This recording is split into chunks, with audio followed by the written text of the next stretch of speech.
It began like any other sarcastic Daily Show monologue, but by the time Jon Stewart delivered his now famous punchline, Meghan Markle's name was not only trending but also being examined like a case study in failed ambition.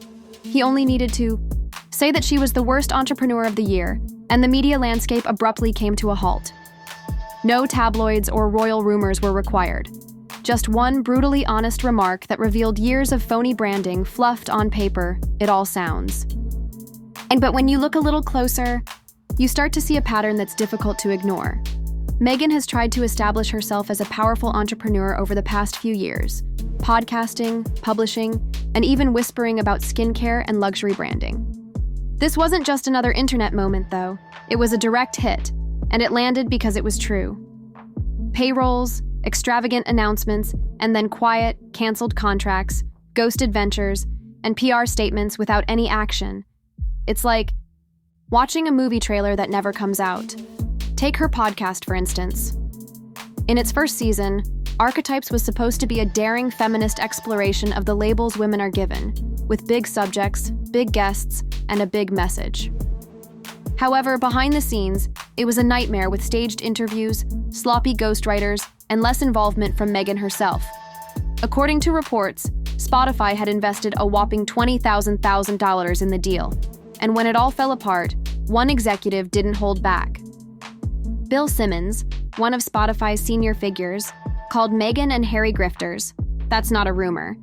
Someone from inside the house is setting it on fire. However, because of the Spotify fiasco, Meghan moved on to a new platform called Limonada Media. Packaging this time, it was Confessions of a Female Founder, another podcast centered around empowerment. It ran for 8 episodes before being quietly concluded without revealing whether she was paid for it. The same cycle then repeated itself. Launch hype coverage, nothing, no follow-up, no innovation, just a lot of buzz and hardly any business. For this reason, Stewart's joke struck like a truth bomb because, beneath the laughter, there was a sentiment that had been simmering for a long time. People are beginning to realize that Meghan's business endeavors aren't really ventures at all. They are glossy PR attempts to maintain attention without truly creating anything sustainable. Additionally, her production deal with Netflix created a lot of hype for the documentary, which promised an inside look at Meghan and Harry's lives, but instead gave viewers a sanitized highlight reel filled with rehashed criticisms. Criticized it for being more self-serving than illuminating. And although it may have garnered views, it didn't earn respect. Rather, it only served to exacerbate the persistent image issue. Meghan's children's book is another example of her brand being a publicity seeker with no real substance. The Bench, which was promoted as a moving ode to parenting, hardly made an impression on the literary community and instead appeared to be a vanity item to place on the coffee table. Instead of making a significant contribution to children's literature, it received merely courteous attention, no accolades, and quickly disappeared from the shelves. Meghan keeps switching between projects as if she's trying on different personas, in the hopes that one will finally fit, but the pattern is always the same. Big rollout, little work, no lasting impact. Now, after years of meticulous media curation, a single late-night joke has completely dispelled the myth that Jon Stewart didn't create the criticism, he just provided Meghan's nonprofit with a platform that was too large to overlook. After leaving her royal duties, Archewell was supposed to be her legacy to make the significant shift into purpose-driven work. It began with well-crafted mission statements about racial equity, mental health, compassion, and building a better digital world. But the more you look, the more it seems like smoke and mirrors. There isn't a clear success story or flagship project, it's just ambiguous. While other celebrity foundations are out there carrying out the work, corporate collaborations and annual reports full of buzzwords but little quantifiable impact are the corporate equivalent of sharing an inspirational statement and assuming that counts as activism. Around the world, Rihanna's Clara Lionel Foundation has provided funding for emergency relief and education, while the Obama Foundation has concrete programs that develop leaders and Archewell communities. Then there is the lifestyle brand, or rather the concept of one media outlet that has been circulating for months about Meghan's rumored foray into wellness or luxury living. It has been dubbed everything from a Goop style. It drops press releases and professionally lit photos, but when it comes to results, it's running on empty. It's as if the entire organization exists more to maintain Meghan's image as a change maker than to actually change anything. Empire to a fashion line, but up until now, all we've seen are PR rumors and Instagram hints. No product, no platform, no launch date, just the growing sense of anticipation for something that never materializes. T's hype fades. Meghan's constructed a business model on anticipation and borrowed status, but eventually you need more than just a photo. This type of superficial branding works until it doesn't. People want receipts to see what all the hype was about.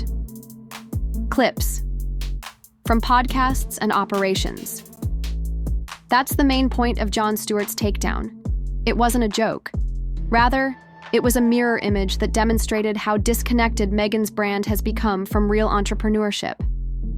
Real entrepreneurs are risk takers, problem solvers, team leaders, and perseverers who push past setbacks to create something enduring. Meghan has attempted entrepreneurship in a way that a child might. The opportunities keep coming because of her title as the Duchess of Sussex, which opened doors that most people will never even see. It gave her meetings, deals, headlines, and credibility by association. The royal sparkle was her golden ticket, but it's wearing off the more she attempts to distance herself from the scene. Playhouse is all aesthetics. There's no blueprint, grit, or innovation. Monarchy. The more it becomes clear that she continues to rely on it for every endeavor, even her supporters are running out of excuses. At first, criticism was written off as racism, sexism, or media bullying, and while it is true that she has endured some abhorrent treatment in the past, Stewart's criticism wasn't about that. Rather, it was about results, and in that area, she has failed repeatedly and cheaply in public. When someone like Jon Stewart, who is renowned for accurately pointing out hypocrisy, decides to criticize you, it's not just a day in the media cycle. It's a crisis of credibility because when even the comedians stop laughing with you and start laughing at you, you're not running. Meghan's brand of entrepreneurship feels more like an elaborate performance than a pursuit. Everything looks polished, but nothing holds up under scrutiny. A brand these days, you're exhausted. The fallout extended beyond behind-the-scenes online talk. Even Meghan's core fan base, the devoted followers who formerly supported her at every turn, are beginning to question her as her empire is subtly disintegrating. Sponsorships are drying up, media outlets that were once eager to obtain her exclusives are retreating, and what? She's still receiving invitations. Naturally. The brutal irony is that, although red carpet awards show the occasional speaking engagement, the glow is now one of curiosity rather than admiration, as if people are watching, a slow-motion unraveling. Every new appearance is less about what she's promoting and more about whether she'll say something controversial or headline-worthy enough to provoke another round of backlash. It's not that Meghan lacks talent. Her media savvy is undeniable. She understands the game, knows how to capture attention, stir emotion, and command a narrative. However, instead of creating something solid, she created something shiny. Meghan once had the ideal setup: the audience, the platform, the sympathy, and the intrigue. She had the rare opportunity to write a new chapter on her own terms. The performance eventually turned into a product, and the message was lost in the packaging. When people began to look past the appearances, they discovered that there wasn't much there, and every mistake made things worse. The botched Spotify deal, the unimpressive book, the forgettable Netflix documentary. The truth is that you can't be a disruptor while being cautious. You can't demand to be seen as a serious leader while ignoring your own projects. And you most definitely can't continue to profit from your royal past while acting as though you've moved on. Breaking a sweat gave voice to what everyone else had been too cautious to say. Oprah, Gwyneth, and Shonda were all combined into one, but she expected the praise and skipped the effort. Entrepreneurship is about showing up when it's boring, when it's messy, and when no one's watching. It's about the late nights, the difficult choices, the risks that don't always pay off, and above all, constancy. There is still time to turn things around, but it won't happen with another branding or a new podcast. Meghan had all the resources at her disposal, but don't equate results. You have to build, lead, and earn them. The world has seen enough polished sound bites. What it needs now is substance. That's why Stewart's joke struck so hard.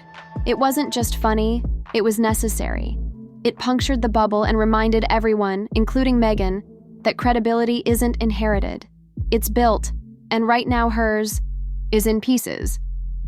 What would happen if she dropped the optics and got honest about the work, the mistakes, and the fact that the spotlight doesn't mean much if there's nothing behind it? Now that the applause has subsided and the illusions have been broken, she has two options.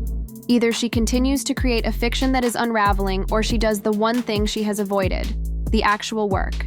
Because even the best public relations in the world can't fix a brand that has forgotten how to